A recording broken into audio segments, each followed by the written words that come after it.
a BSNL director to Prayagraj when his hospitality itinerary goes public and viral, revealing 50 officials of BSNL tasked to arrange everything from cars to flowers to snacks to fruit to even underwear. That story is coming up.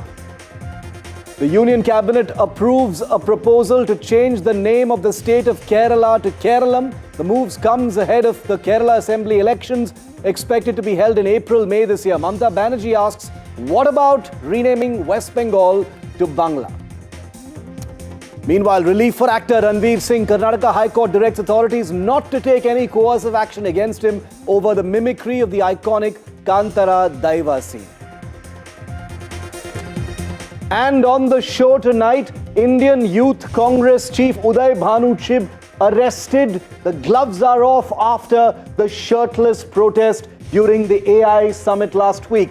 I have two big members of parliament, one from the Congress and one from the BJP, who join me on the show tonight, taking hard questions on the very acrimonious face-off between both sides over the action that has been taken. A big NDTV exclusive comes up second. After India's mega deal for Rafales has been cleared, the Indian Air Force is now zeroing in on a choice for its first ever stealth fighter, and it could be the Russian Sukhoi Su-57. I'll be joined by an expert to talk about what this means, unmissable details, and finally, like I said, a viral Sarkari document has gone viral for all the wrong reasons, and I will tell you why it has exposed perhaps the worst of Sarkari chamchagiri that pervades our government organizations. That story comes up on the show as well. Let's begin with our lead story tonight.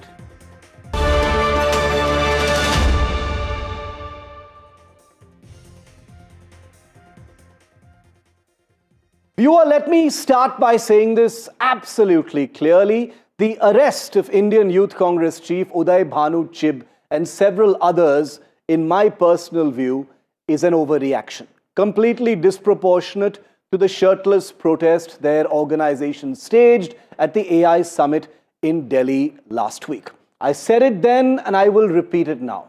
Protests happen across the world. You are free to dislike the manner, the choice of how it is carried out. You can call it crass, you can call it embarrassing, poorly judged, but cracking down like this betrays, in my view, a very thin skin. India's global reputation is not so fragile. India's AI ecosystem is not so delicate that it stands threatened by a handful of shirtless protesters, even if it was just meters away from world leaders and national representatives. The BJP, remember, has every right, in my view, to condemn the Congress and call out what it sees as poor judgment and insidious intent to defame the country. That is politics. But charging the Indian Youth Congress leadership with criminal conspiracy, promoting enmity, acts prejudicial to national integration and other serious offences is, again, in my view, grossly disproportionate to what was essentially a publicity stunt by a desperate Congress. Now, this is not a law and order crisis, even though the BJP insists it is. The irony is that the Congress has walked straight into a political trap of its own making. Unable to find traction on issue after issue, it has doubled down on the optics of the shirtless protest. Rahul Gandhi calling the Youth Congress shirtless protesters Babbar Shers only underlines how desperate the party is to manufacture momentum, even around something that many within the opposition ecosystem, even within the own party, the Congress, are privately wincing about.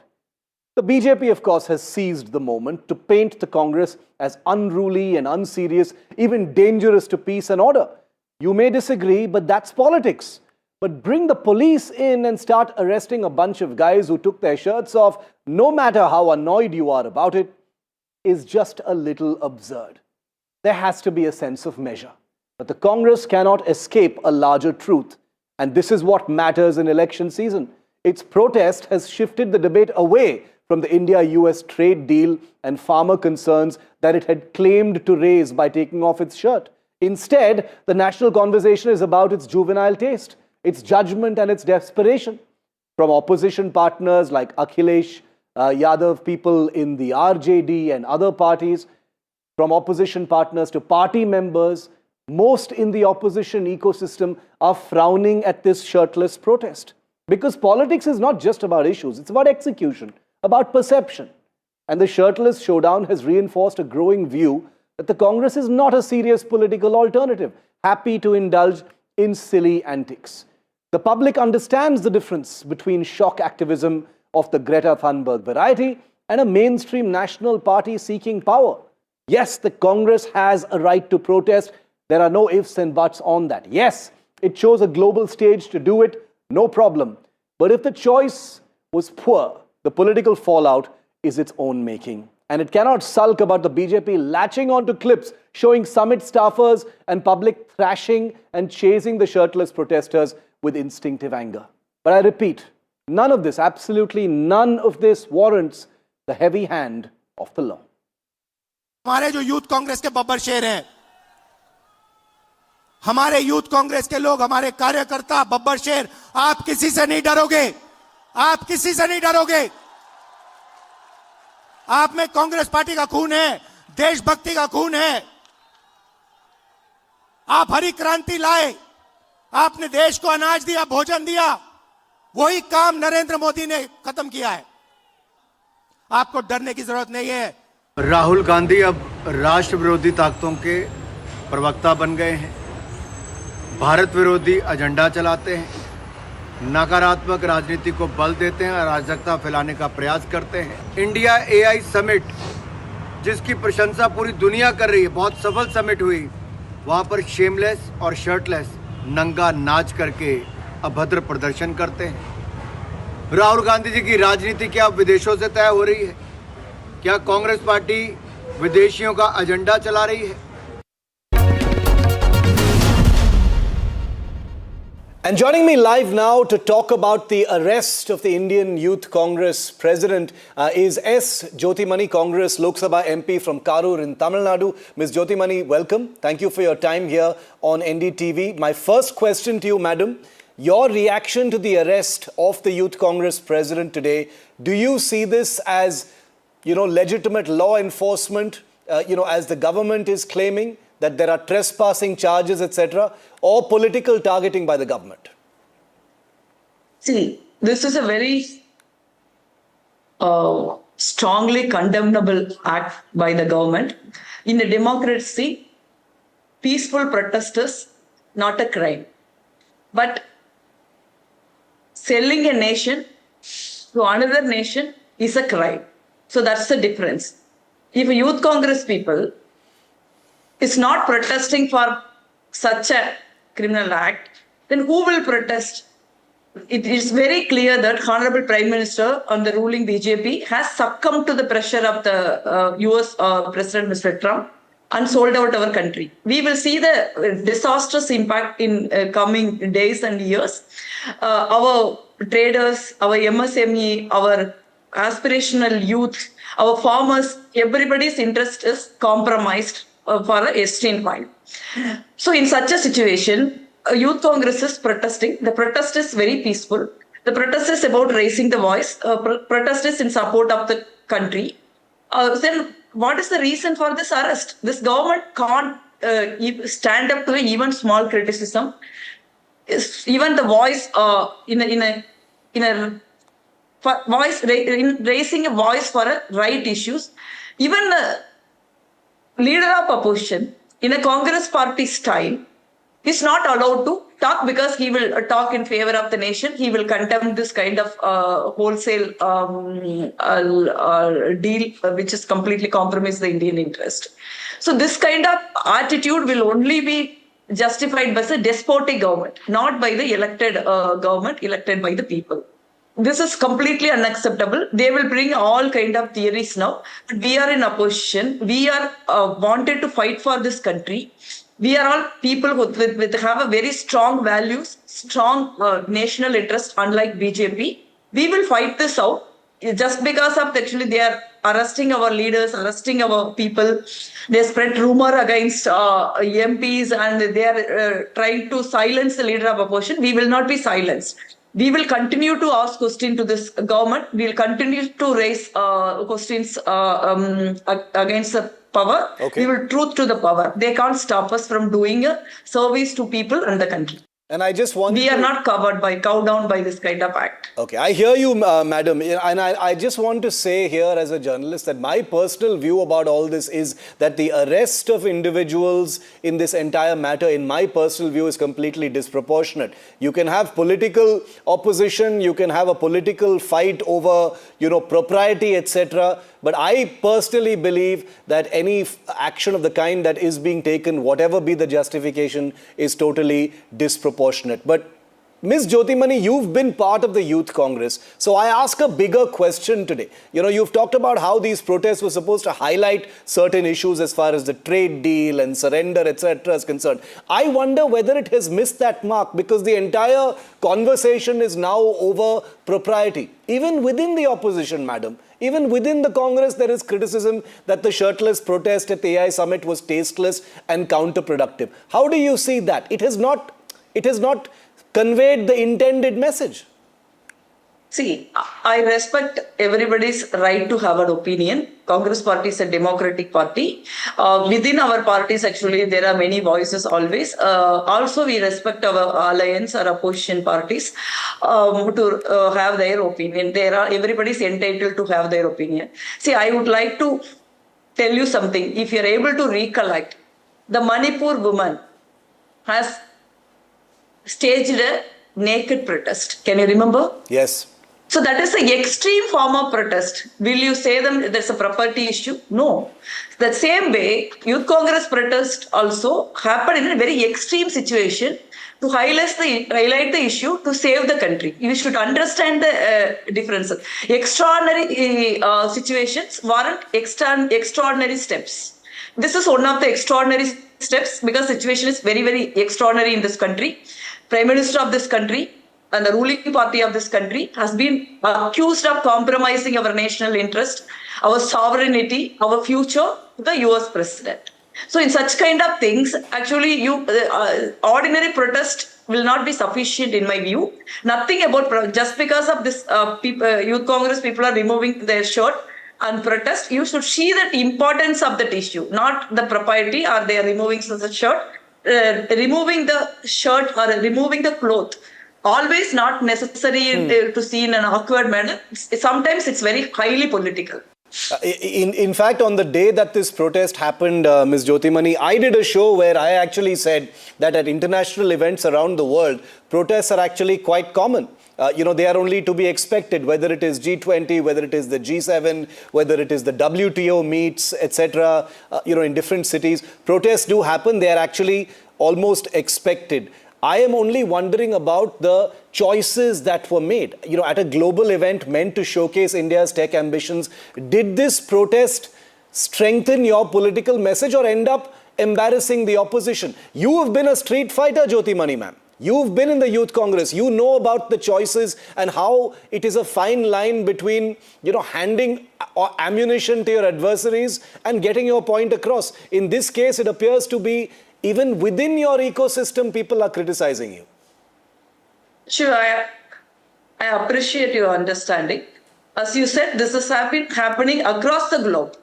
Even it's happening in US, any perfect democracy like ours, this is very normal thing. This is not something which you have to be criticized. As I said, this is not a property issue. This is something is very, very serious issue. In my view, this protest is not crossing any fine line. It made a point that we are doing this extraordinary protest in an extraordinary situations because country's future is at stake just because the Honorable Prime Minister and the ruling party just wanted to get safeguarding themselves from the Epstein fight and they want to safeguard their friends. So that is why they have signed this unilateral agreement with US. In my view, actually, this protest, you should see this protest as a very serious view, not another. Just one final point on this aspect, ma'am. When your own allies and partners and people within your party, when they themselves have missed the message, can you blame your rivals and your detractors and your critics and your enemies in politics, for taking up the issue and saying that it is improper? Your own people are criticizing you. See, we are addressing the larger audience, that is people of this country. They are getting that message. They understand actually we are vehemently fighting to safeguard their interest. They have, they are in support of us. So there might be some different voices, few voices. That also I said they are entitled to have their own views. But the country understands what Congress Party and the Youth Congress are trying to do, and they definitely they will, and they are appreciating our question. Ms. Jyotimani, you are a young and aggressive member of parliament. You led protests in the last parliament session. You were very, very visible, front and center, attempts to get out the Prime Minister as a form of protest. I want to ask you, ma'am, as a prominent parliamentarian, relations between the government and the opposition now appear to be completely broken. Even this protest at the AI summit, in some ways, is a reflection of that, or at least the reactions are. Has confrontation become a default strategy? Is there any way to improve relations between the government and the opposition, or is this how it's going to be now? It's unfortunate, but Congress Party or the India Alliance is not responsible for that. It is the government which is afraid of our leader of opposition, Rahul Gandhi ji, and the issues he wanted to raise in the floor of the parliament. Either Naravani issues, which claims that Honorable Prime Minister has compromised the national security. And it also gives the impression that Honorable Prime Minister is buckled under pressure in front of China. And second is this Indo-US nuclear deal, which is completely compromised the Indian interest, and it's a unilateral its nature, and it's also compromised our country's sovereignty and our rights to be part of the as a right to be equally part of the any discussion. Eventually, the deal can become without compromising our country's interest. But because of this government afraid of the opposition, and afraid of especially the leader of opposition, and afraid of the issues which we wanted to bring into the floor of the parliament, they are actually creating this kind of mayhem in the parliament. It's very simple. We have, like ruling party, parliament belongs to us, the opposition as well. That's what we wanted to tell the government. We wanted to have a very fruitful discussion in the parliament. Parliament is the floor to have a discussion, not to have this kind of confrontation. When the government of the day, Honorable Prime Minister, Honorable Home Minister, Honorable Defence Minister sitting in the floor of the parliament and literally pressurizing the speaker on camera, and speaker succumb to the pressure and not allowing leader of opposition to speak is not the correct thing. No, so it's not we who wanted the confrontation. It's the government actually creating the confrontation. We are in a forcible position to fight that confrontation, because we wanted to ensure that our right to speak in the parliament should be accepted. We want to raise the issues which is concerning the people in this country. It's not our fault. It's government does not want to have a discussion, does not want to have a criticism, does not want to face the criticism, does not want to accept the dissent. That's where the problem comes. I hope that, when Parliament reopens on the 9th of next month, things will be slightly more constructive. But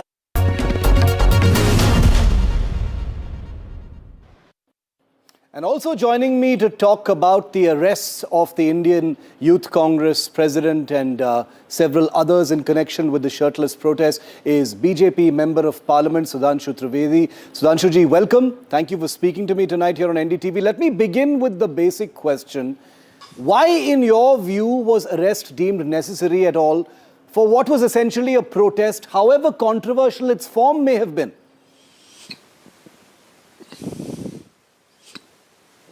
You just try to understand, in any such international meet in which 20 head of the states are there, UN Secretary General is there, around 100 delegates from 100 different countries are there, all the top CEOs of the big IT companies of the world, in terms of security and sensitivity, their security standards also equals to head of the states. In that situation, if somebody goes inside and tries to do a demonstration, is it not a very sensitive issue which is to be thoroughly investigated? That what was the prompt? Second thing, if it would have been an stray incident that some of the boys who are from Delhi just went inside in a group and start shouting slogans, then it could have been thought that what was just a protest, a spontaneous reaction, though that was also condemnable. But when you come to know that they are coming from different states, from different cities for this particular purpose, then it can be, I'm not claiming that the Congress party might have been involved in these type of activities, but that can be used by any anti-national forces for as a diversionary tactics. On one point of event and that place, you start shouting slogans and others, so the entire focus shift there, and the other side you can do anything. So this thing has to be thoroughly investigated, and then afterward, whatever the result, it will come. And one more thing I would like to say, that can they quote any time in the history of India, in any such international event, inside the premises, in that event, any such protest has been done? If you want to protest against the government, it's okay, it's your right. You can do anywhere. But if you are doing the protest in front of the foreign delegates, what does this mean? And that too, such type of stupidity and nudity, that you are taking off the clothes. Do you remember any such protest at any, forget about international, even at the national level, any such protest? That's why the Prime Minister has said कि Congress तो पहले ही नंगे थे, उन्हें और नंगा होने की क्या जरूरत थी? They were already naked. So I can say that now the naked truth of Congress is emerging with fully out of wheel. It is fully out of wheel, because there can be a possibility that India is taking the lead in one of the most significant emerging technologies of the world.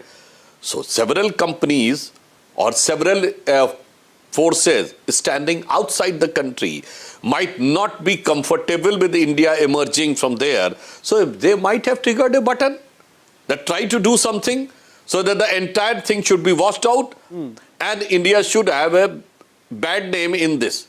So that possibility can also be investigated. So I think a thorough investigation is required, considering the sensitivity of the event and the situation of the event, and particularly the international dimension of the event. So you're saying that the action presence of UN is totally proportionate, Mr. Trivedi, because very serious charges have been invoked. You know, criminal conspiracy, offences linked to national harmony.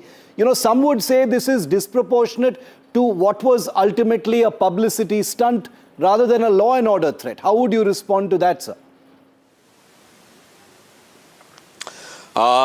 Do you think that this was a publicity stunt?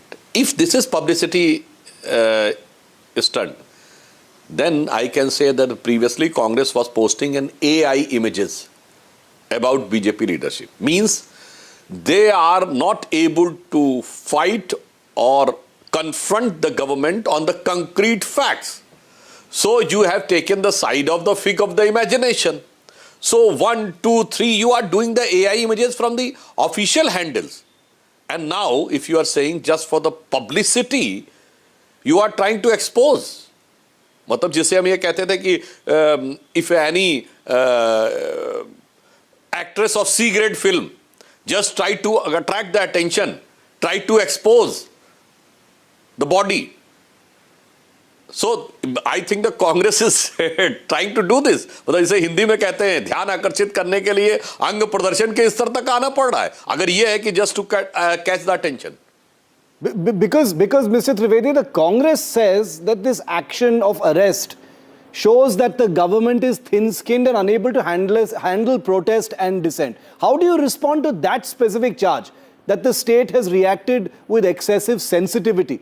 The Congress says that their point is proven by these arrests. Okay. Protest in front of whom? Are the foreign delegates are going to solve their problem? Or the IT companies' heads are going to solve their problem? Can Congress explain logically in front of the CEOs of the IT companies of the world, if you are trying to put the national issue, what is your target or what is your end objective? No, there is no solution available there. You could have protested in front of the government department, and you could have protested in front of BJP office, that's okay. But if you are protesting in front of the IT companies, it is sheer, you can say, anti-national activities, it can be said. जैसे कहता है ना treason, equivalent to treason. You are trying to damage the image of the country. You are trying to damage the future financial growth of the country. You are trying to damage the future potential technological advancement of the country. Otherwise, they just tell us in front of the IT companies from where they are going to get the solution of their so-called, you can say, the unemployment, so-called farmer issue. And can they tell what is the unemployment rate at the time? What is the rate of inflation at the time? But politically, one of the speaking, lowest. Mr. Trivedi, politically speaking, do you think this, in some way, this has given the Congress an opportunity to play victim? They are already projecting their protesters as, Babbar shares and drawing symbolic parallels with Gandhi's minimalism, saying the last shirtless Congressee was Gandhi. They are drawing all those parallels. They are projecting this as martyrdom and victimhood. I think this is one of the most ridiculous and rubbish statements if they want to compare this shameless protest with Gandhi. And right now, none of the India alliance has stood in front with them, along with side. Some of one has openly or indirectly criticized. Even their own party members. Margaret Alva has openly criticized. So who is with you? Neither the people, nor the allies, not full of your party. And still you are trying to project yourself as Babbar Sher and others. So I think this is living in the fool's paradise or an ostrich view in which you do not want to see whatever the others are saying. As you remember, during my press conference, I have said one word. Those who have studied English literature or the European history, they have known that the King James I was considered as the wisest fool in Christendom because he was considered a foolish person. I am not saying in particular for a person, people can understand with a simile. With the caveat I am saying that he was considered as a very wise man by his courtiers, but everybody was considering he was a fool. So in my opinion, if Rahul Gandhi is thinking that by this act, still the people, the allies and leaders are not with you and still you have done a very grand thing, I think he is the wisest fool in the Congressdom. Like the King James I was the wisest fool in Christendom. We'll leave it there. Sudhanshu Trivedi, thank you very much for speaking to me here on NDTV. Thank you.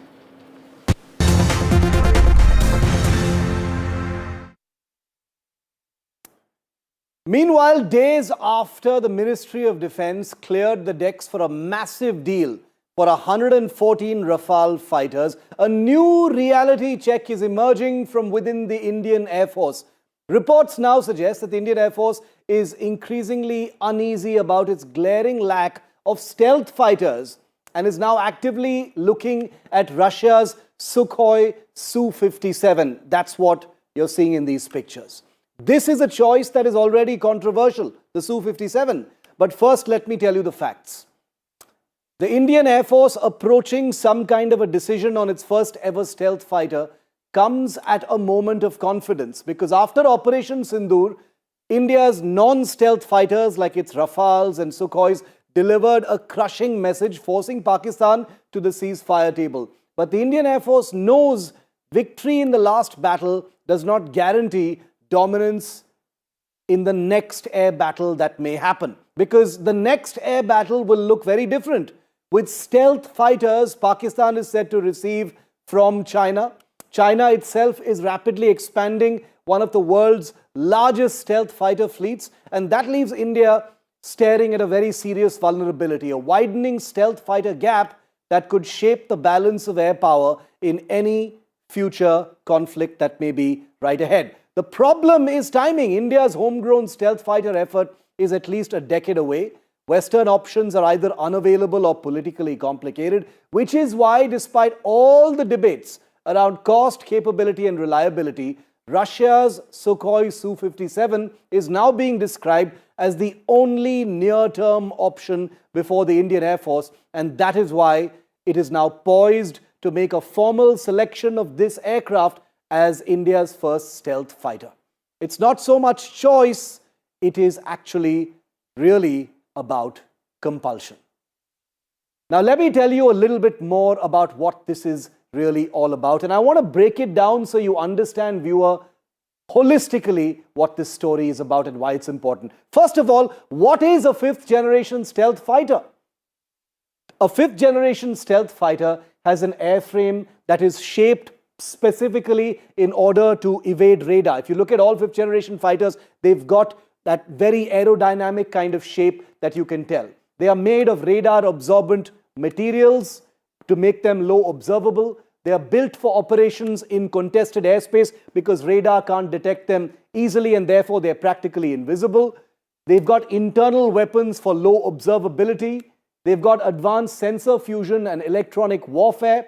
And they have, some of them at least, something called a super cruise capability, which is a very fuel efficient way of flying faster than sound, a highly prized capability for any modern fighter. Now, why does India need stealth fighters? Important question about this news break. Number one, future air war battles will involve stealth fighters because the era of normal fighters is over now. Stealth fighters are already being used in combat. China has them. Pakistan will have them very soon. Air wars now are about first detection. Who detects who first in the air? It's not about close-range combat anymore. China has J-20 stealth fighters. China also has something called the J-35, and these are fighters that are going to be supplied to Pakistan very soon. So there are stealth fighters in the neighborhood, and India doesn't have them. China, in fact, has begun testing even sixth-generation stealth fighters like something called the J-36. But India is way behind. India's own stealth fighter program, something called the AMCA, is at least a decade away, and therefore India has a big gap that needs to be filled. Now, what are the world's active stealth fighters in the global market at this point of time? Let me list them for you. And please notice the shape of all of these fighters. You'll notice that there's something similar about all of them, which is why they're called stealth fighters. The F-22 Raptor is the Rolls-Royce of stealth fighters. It was the first active operation stealth fighter. It is not for sale and is not sold to any other country. That is an American fighter. Then you've got the American F-35 Lightning II, which has been sold to NATO countries, to Israel and so on. President Trump very famously last year said that he wants to pave the way for the F-35 being supplied to India, but India has actually communicated to the US that it is not interested in the F-35, even though it remains potentially on the talks table. The Russian Sukhoi Su-57 is the aircraft that we are talking about at this point of time. It's not called the Raptor, it's called the Felon. That's my mistake. But this has been offered to India, and we are now, of course, reporting that this is what the Indian Air Force is zeroing in on and has selected. Then there's the Chinese J-20 called the Mighty Dragon. Obviously, it's a Chinese jet, so there's no way India is ever going to be able to buy something like this. Then there's the Chinese J-35A, again, built by the Chinese, not on offer to India, and instead offered to Pakistan, therefore will never be in Indian hands. Now, an important question, India choosing the Su-57, the Russian Su-57. Why has it done so, and what is this aircraft really about? It's a Russian fifth-generation stealth fighter. It's a stealth multi-role jet that is built for air dominance and for air-to-ground and air-to-air operations, basically to dominate airspace. It has long-range weapons and electronic warfare capabilities. It has been with the Russian Air Force since about 2020. 76 of these aircraft are on order. It has had some combat experience in Syria while it was being trialed, and most famously, it was deployed by the Russian Air Force in Ukraine. So it has a sizable amount of combat experience. Now, India's own delayed stealth fighter is the AMCA. Now, the AMCA is still in a prototype phase and is still at least a decade away. And that is why we have this gap, viewer. That is the reason why the Indian Air Force says it wants the Su-57, which it can simply buy off the shelf from Russia. Now, the AMCA is India's own. It's the Advanced Medium Combat Aircraft. Current status, prototype development, still a few years away. First flight of this aircraft will only happen sometime in 2028 to 29. Flight trials will take place between 2029 to 2034. Service entry is targeted for 2035. 9 years from now, conservatively speaking. So this gives you a 360-degree overview of where we are at, why India needs stealth fighters, what this gap is all about, and why it has no choice but to look at this Russian Su-57.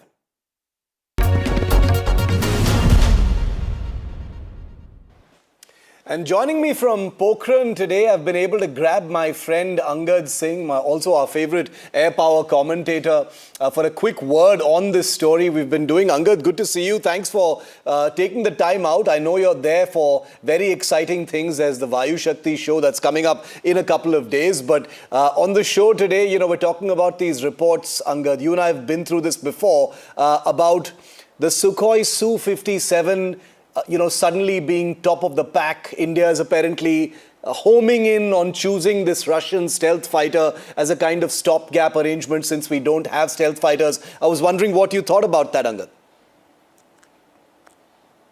It's an interesting time, certainly, Shiv. We've moved from the announcement that we're moving forward with 114 Rafales now to this possible Su-57 acquisition. I think it points to the increasing criticality of the squadron shortfall in the Indian Air Force, more than anything else. And I think we are finally at the point where this widening gap between us and our adversaries means that any and all options are being explored. Does India have a choice in this matter? At this juncture, I think India is exercising all its choices, if that makes sense. We have 180 LCAs on order. Once LCA Mark II rolls out and flies, those will be ordered in numbers. The Air Force is incredibly anxiously waiting for AMCA. So, I mean, it's full steam ahead on the domestic front. And clearly now, full steam ahead on the acquisition front from abroad as well. As far as the Su-57 goes, Angad, it appears to be, the logic behind it appears to be that, we don't have stealth fighters. The neighborhood's going to have stealth fighters soon. And that creates an imbalance and we don't have many options. So we need this as a kind of stopgap, a quick procurement. Does that make sense? Does India have choices as far as stealth fighters are concerned? I'd start by saying it's not that stealth fighters are expected in the neighborhood soon. They are very much a reality of the neighborhood now. Yeah. Which, if anything, really lights a fire as far as force structure and perspective planning is concerned. As to choice, at this juncture, I don't think there is a real choice. If India wants something approaching fifth generation, I mean, we've debated the Su-57 itself threadbare as to whether it qualifies as a fifth generation aircraft. Is it good enough? Is it sort of a fifth gen minus? But look, and the Indian Air Force also exited this program, 7 or 8 years ago now. Yeah. So I think a return to considering the Su-57 fundamentally signals the desperation for numbers and capability in the Air Force today. The Russians have been pitching it, not surprisingly, Angad, as as an easy fit because we've already got and are building the Su-30. And the Su-57 comes from the same lineage and therefore, it's not going to be difficult for India to choose. Is that true? I would say if it is true, it's not a great endorsement of the Su-57. The idea is that this should be such a great generational leap that it should take effort and energy and resources to absorb the technology and the manufacturing. I think that's more of just a pretty standard government-to-government talking point that we've been doing this for so long together, HAL and Sukhoi and UAC and Rosoboron Export as partners, that, I think that's more what they are talking about, that it's just a natural progression. And indeed it has been since time immemorial, since the MiG-21 first came to be produced at Nasik. We've been producing some variant of a Russian fighter or another non-stop for almost 60 years. Final question, Angad. Like you said, stealth fighters are a reality in the neighborhood. In the event of an air battle, and obviously I'm simplifying this greatly for my viewers, but how important is it for India to have a stealth fighter in the mix should the balloon go up the next time? I would argue it's critical. I think, and I've written about this starting years ago, we are firmly now in a fifth generation world, if that shorthand is deemed suitable. Fifth generation stealth, call it what you will. This is something that we need to be fielding yesterday, if not as soon as possible. And I'm going to throw in just one final word since you mentioned the AMCA. Those timelines are sort of up in the air, a decade out before, targeted service entry. The way we understand it, it's difficult to talk about anything even a few months away from us, and we're talking about a decade on. Is that going to turn out the way it is intended, or is that going to become something else entirely? AMCA is a really odd program to talk about with any sort of certainty. Yeah. And if you talk about Indian aerospace development programs in general, AMCA being 10 years away could be a blessing and a curse, depending on how well we administer that project and how responsive and agile we are. And by we, I mean both the user, the Air Force, and the developer, DRDO. Because, the longer you take to field a fifth generation project, it opens up avenues to add technology to it, add capabilities to it that current fifth generation aircraft may not have or may take longer to get. But the flip side of that is that the longer you take to field such a capability, the more disadvantaged you are against an adversary that has fifth gen today. So AMCA is, my preference for AMCA would be to see it move as fast as possible to first flight and then fielding, and worry about making it an all singing, all dancing, 5+, 6 generation aircraft later. All right, you've given us, as always, Angad, a lot to think about. Thanks so much for your time here on NDTV. Thank you, Angad.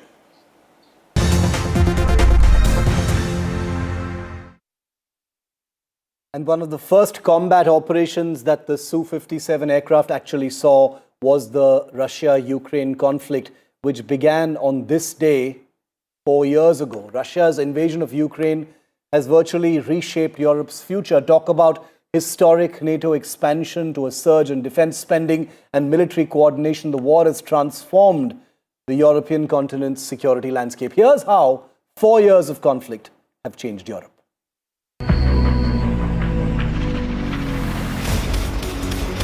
February 2022 changed Europe forever. The war launched by Russia against Ukraine shattered long-time assumptions about peace on the continent. Neutrality, once a shield, suddenly looked like a risk. In a historic shift, Sweden and Finland abandoned decades of military non-alignment and joined NATO, a move that extended the alliance's border with Russia by more than 1,000 kilometers. Across Europe, defense is no longer an afterthought. Germany overturned its post-World War II restraint, committing massive funds to rearm its military. Poland emerged as a frontline power, buying tanks, jets, and missiles at wartime speed. France and Britain have pushed for greater European military autonomy, while Eastern Europe has hardened its borders and defenses. The European Union itself has transformed, pooling weapons purchases and funding arms production. Europe's strategic innocence is gone. This is a continent that once believed war was history. 4 years on, Europe is more united, more militarized, and more wary than at any point since the Cold War. Bureau Report, NDTV.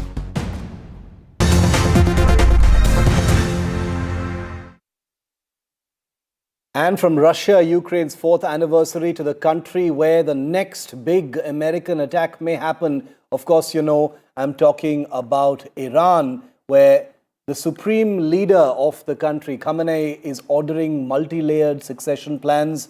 The capital, Tehran, is preparing for the unthinkable.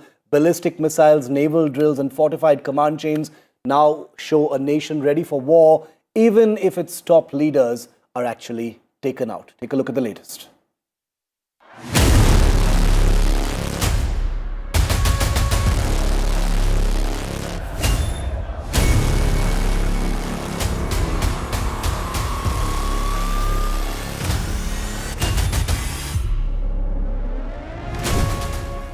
Iran is preparing not just for conflict, but for survival. As the prospect of a direct confrontation with the United States looms, Tehran has entered what officials privately describe as continuity mode.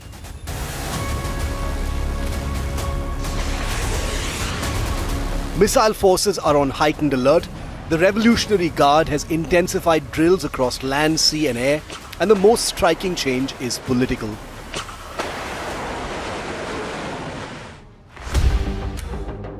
President Masoud Pezeshkian has effectively been sidelined. Reports suggest he has been cut out of key security decisions, reduced to a largely symbolic role as Iran's unelected power centers take full control. Calling the shots now is Ali Larjiani, a veteran politician and a former commander in the Revolutionary Guard Corps. Larjiani has emerged as the regime's chief crisis manager, overseeing war preparations, internal security and diplomatic signaling. He's become the public face of Iran's hardline response as tensions escalate.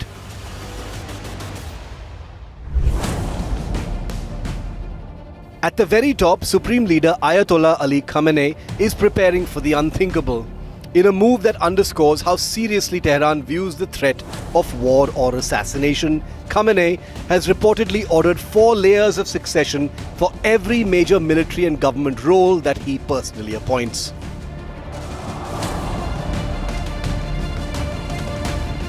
Each senior commander and official now has multiple designated replacements, a chain of command designed to survive even decapitation strikes. It's a strategy rooted in survival, ensuring that even if top leaders are killed, the Islamic Republic continues to function, fight and retaliate. Iran's military posture reflects that mindset. Ballistic missiles have been repositioned. Naval forces have rehearsed closing the Strait of Hormuz, a vital choke point for global oil supplies. All of this points to a stark reality. While diplomacy may still be alive on paper, Iran is preparing for war on the ground. A war in which the president barely figures, a war directed by Larijani, and a war planned with the assumption that the highest offices may not survive the first strike. Bureau Report, NDTV.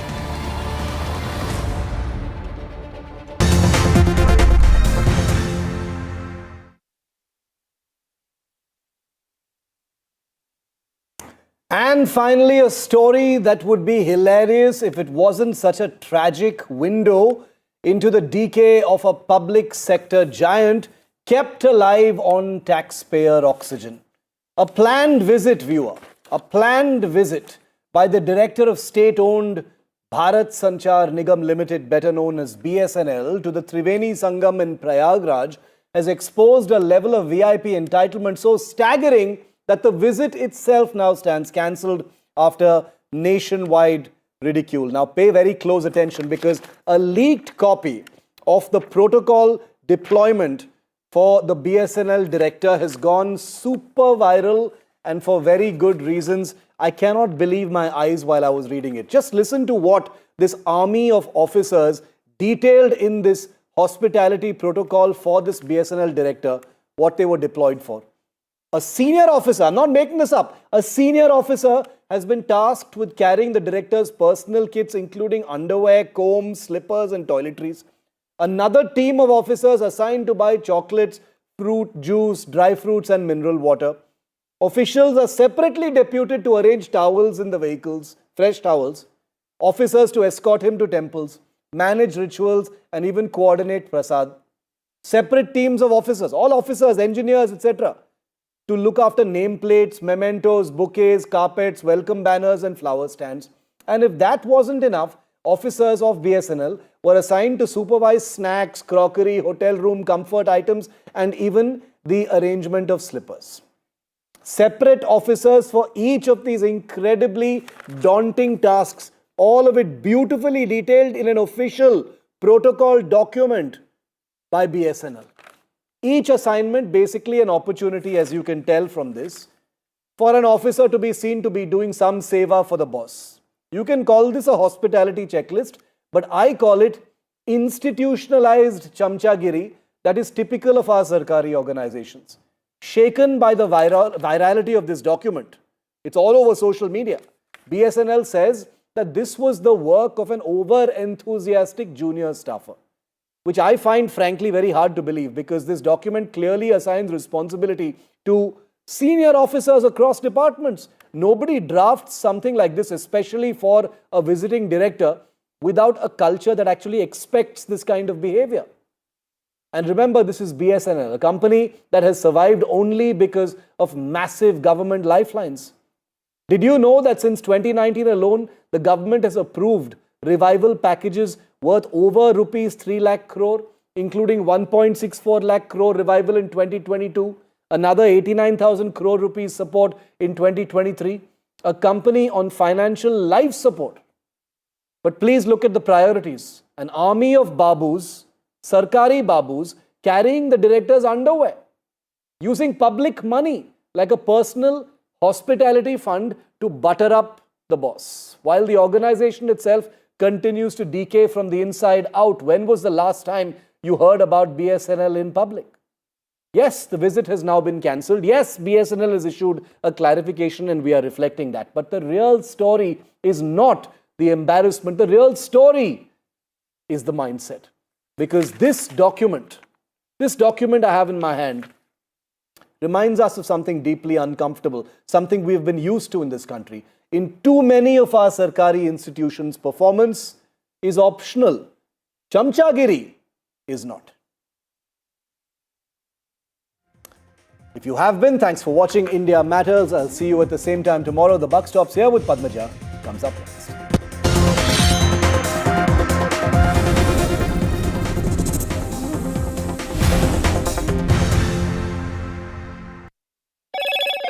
Hello, Moto.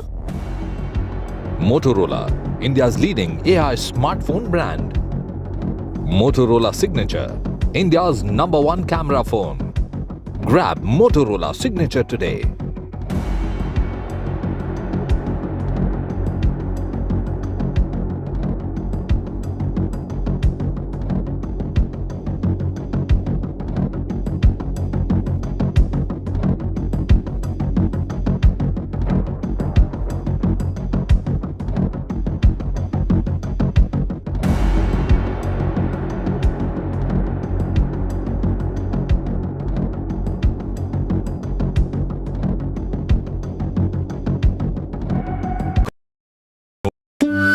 Career से early retirement के लिए ready और अपने passion को career बनाने के लिए भी ready. PNB MetLife retirement plans के साथ लॉक करें 10.2% guaranteed annuity rate for life, ताकि आप रहे always ready. PNB MetLife, always ready for life.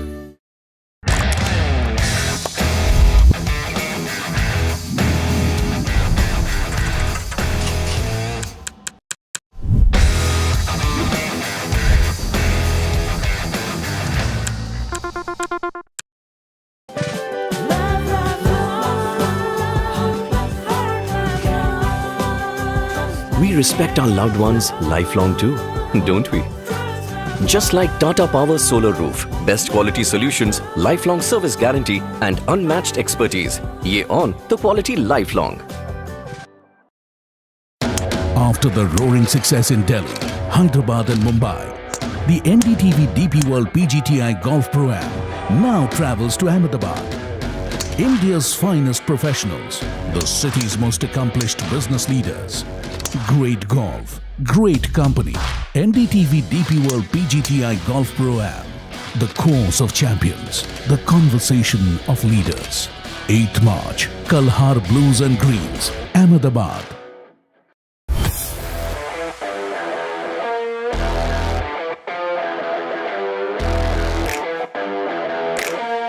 First India tour in your city.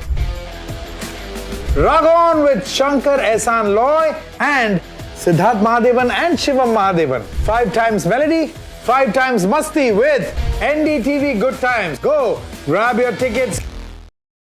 Across the country, he has tracked the pulse of power from Washington to Korea. Witnessed history being made in global capitals and conflict zones. Brought clarity to complex issues of national security and international affairs. Aditya Raj Kaul, covering international affairs like no one else. Only on NDTV network.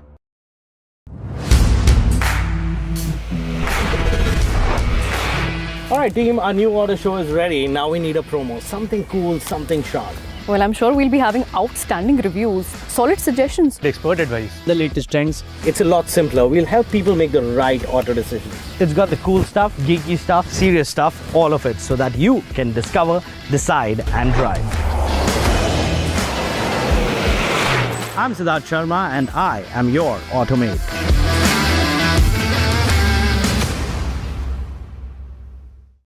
From 1983 to now, I have seen cricket evolve, but the mindset to win never changed. I tell you that what win matches and what doesn't. This T20 World Cup, let's talk cricket, controversies and more on NDTV.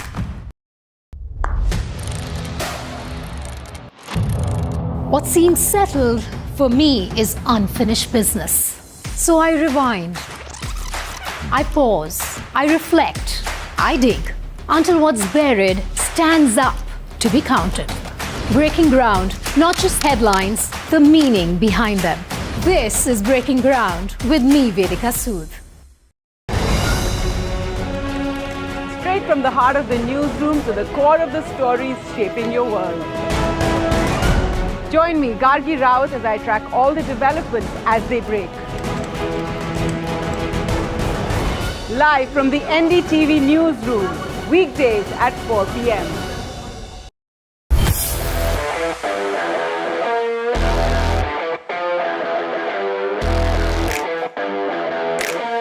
First India tour in your city. Rag on with Shankar Ehsaan Loy and Siddharth Mahadevan and Shivam Mahadevan. 5 times melody, 5 times masti with NDTV Good Times. Go, grab your tickets. Sound check हो गया? Visuals ready? Lights okay? Everything is ready? Wait, are you ready? ये सिर्फ एक concert नहीं है. This is my life. This is my story. One night, no repeats. Book your tickets now. को यहाँ से जाना ही होगा. जय मां Durga! There is no bigger battle in 2026. And nobody has reported Bengal like I have.